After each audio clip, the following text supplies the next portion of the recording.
Hi, my name is Gorma. Welcome to Just Be You in 2019. I'm here in Heston, West London with Amrit Ghatore.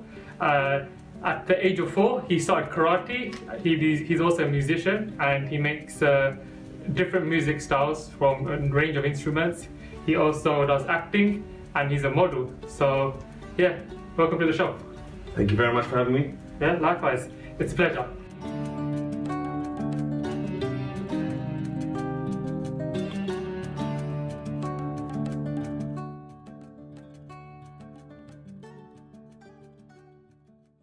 Okay, so you're talking about your music, and I know you're showing some as well upstairs. So, you play dilruba, you play a harmonium, these are Indian instruments for people out there. You also play the guitar, the piano. So you incorporate all this together. Yeah. And obviously, as a Sikh, and you sing in, you don't always sing Gurbani. Sometimes I know you do. Yeah. And you have English lyrics as well. Like you combine this all together. Mm-hmm. What's the meaning behind that? The meaning behind Why I incorporate everything. All this stuff together, yeah. I think it's just a part of me. I think Western music has been my foundation. Is where I started kind of accumulating my passion for music, you could say. Started with guitar, then piano. To be honest, the guitar. I had a couple of lessons when I was in school. Yeah. But I didn't have any professional lessons. I just picked up instruments and naturally just kind of worked for me. So I don't really know. I mean, if someone said to me, read this sheet of music, I wouldn't be able to read it. Tablature, I can. But if they say to me, okay, I'm going to play something, Yeah. you play it, I'll listen to it by ear and I'll kind of pick it up. So I've always gravitated to music that way. Music, and then Indian classical, I started to learn at the age of 18. I learned from my teacher, Jasdeep Singh. He's an excellent Indian classical musician. I learned Gurbani from him as well, singing Shabad in Bani. And I think that was a turning point in my life where I decided I wanted to fuse the Western musical side with the Indian classical side, but in a very subtle way. And I think it was just something, I didn't really think, hang on a minute, I'm going to do this. It's just something that kind of gravitated and started to merge naturally. Sure. And I don't really have an answer for you. Sometimes I have an internal scratch. It's like music for me. People say, why do you do music? And I say, I have an internal scratch to do it, and I can't explain it. It's just something inside of me that says, you have to do it. And unless I do it, that scratch doesn't go away. So sometimes I'll have a song in my head, a lyrics in my head, or a melody in my head, and it just keeps on bugging me until I get it out. Yeah. And then things just start to fall into play, and I don't always have that feeling. It happens from time to time, but when it does happen, it's just something inside me telling me you have to do it. And then sometimes I'll just hear the dilruba in my head saying, do this melody, and then I just kind of execute it, So you could say it's probably an internal calling. Intuition. Yeah, intuition, yeah. Okay. So, the music side, what does your music mean to you? Now you've talked about intuition, you get this calling to do this type of music. Yeah. And to be quite fair, I've personally not heard this, or music is quite unique. But what does it mean to you? What does it mean to me? I think the songs that I do are for me. I don't in my head and in my mind build it for, although it is for other people to listen, 100%. Sure. I don't build it for the mass majority of public to sell it. Okay. It's not there to be distributed on a whole scale level and to be. It's difficult. It's more like internal peace for me. The reason why I do it is I can't really explain it. I can't. What does it mean to me? The music mean to me? Yeah. It brings meaning to some of the questions that I have in my life. Okay, let's go there. Yeah. So if you don't mind, what sort of questions do you have? So sometimes in life I would have experiences and it would leave me asking questions to myself. Yeah. Sometimes I'll ask those questions to myself And through time, as everyone does have experiences in life, answers begin to emerge in your life.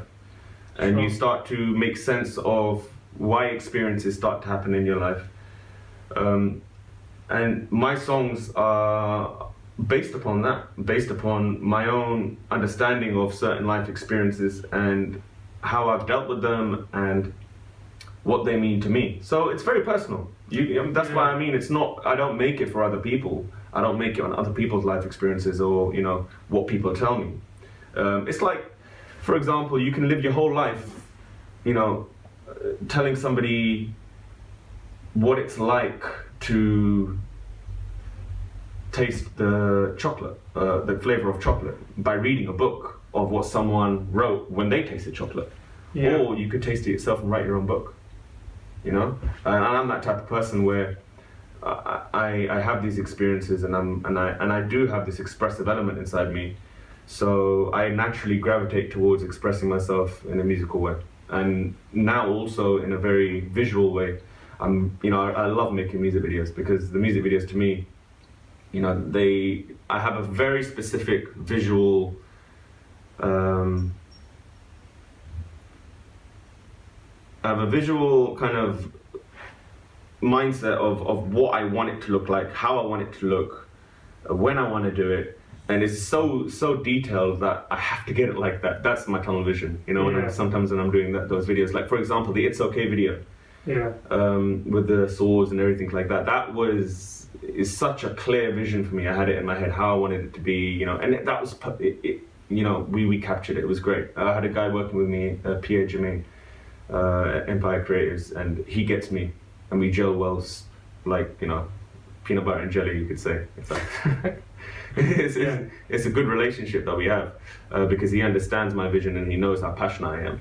So, you know, capturing that music video and encapsulating my vision was so tunnel-minded, and I had to get everything down to, you know, we had to make the fabric, you know, because obviously I'm working on a budget, I do things myself.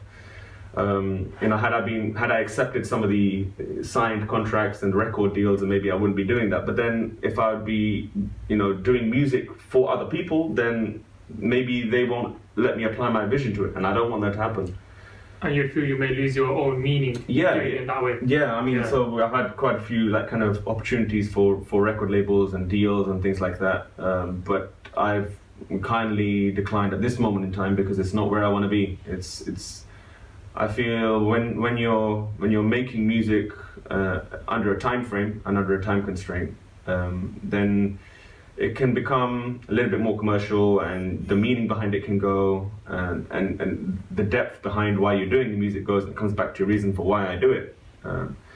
So I've chosen not to do that.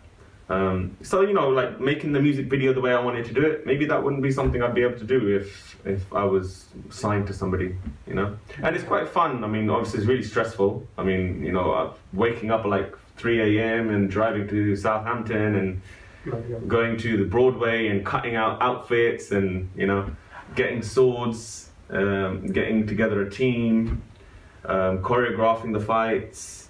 But that's a part of the fun, you know. And it was something that you can look as a project that you did and be proud of it. So that brings me on to my next question as well. So, you know, so the videos you do within your music as well, is that you talk about acting, is that just to do with your music, or is that a whole separate thing that you do on the side? I think the music videos I do is always kind of linked to my music, but the acting that I've started to dive into in my modeling and acting has aided me.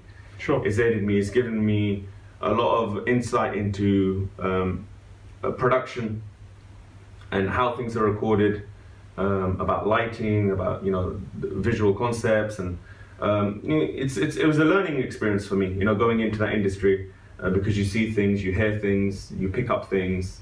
So I think it is a part, and it's linked, and it's aided into my growth of creating the vision that I want to create. Sometimes you want to do something, but you don't have the tools or the experience to be able to do it. So, you know, the same thing applied for when I was doing my music. I know what I wanted to create, I can sing, I can do all the instruments, but I didn't know how to record it. Yeah. Producing. So what I did was I paid for studio time. I had an engineer there, and I would sit there for 2 to 3 years. And this is, by the way, at the end of all of my work. I'd finish work at like 8 p.m., 8:30 p.m., and then I go to the studio, and I'd stay there till as long as I can. Sometimes 1, 2, 3 in the morning. Then wake back up at like 6 a.m. and go to work, or 5 a.m. and go to work. But I did that so I could learn how to do production. And then now I don't need to do that anymore because I'm producing my own music, so I can do it at my own leisure. So sometimes you need to make sacrifices, and you need to be able to do all these things and pick up these key skills so that you can kind of achieve the vision you want. So I think, yeah, they're both linked in terms of like acting and the music videos and stuff like that. And they come together. Yeah. So they complement each other. They complement each other, yeah. No, I totally understand that with the skills as well, because anything requires you to have certain skills to apply. So for example, even on my side, when I started this business, my marketing was extremely weak. Yeah. To some degree. So more and more I've started to look into it. I've had to take extra hours out in the evening and say, okay, let's go through some of these videos, go through YouTube, how do you do certain things?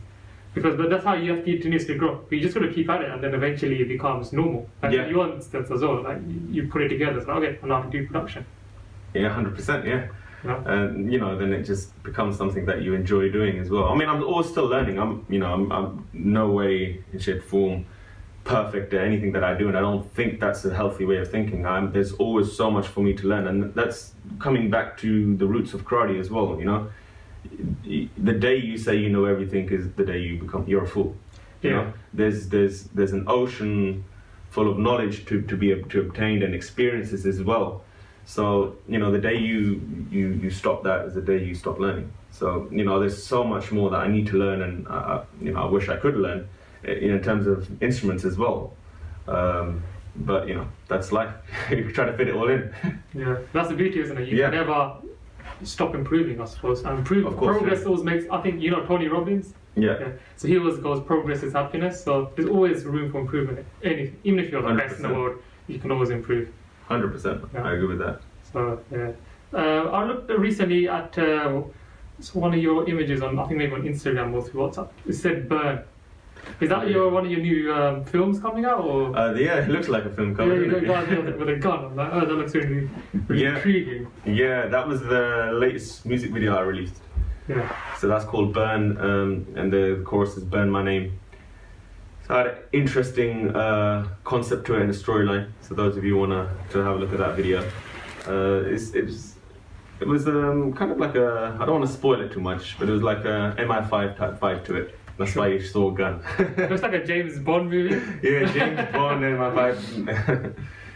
Yeah, so that one is that was a cool video. I like that video. That was a really well put together video. It's a nice little storyline of it. Yeah, you'll enjoy that one. Have you seen it? No, I haven't. I just saw the image, but I thought, has it come out yet? Or yeah. On Spotify, right? Yeah, Spotify and on Vivo. Vivo. So the video's out on Vivo, so you can have a look at the video there. Definitely, I will check that out.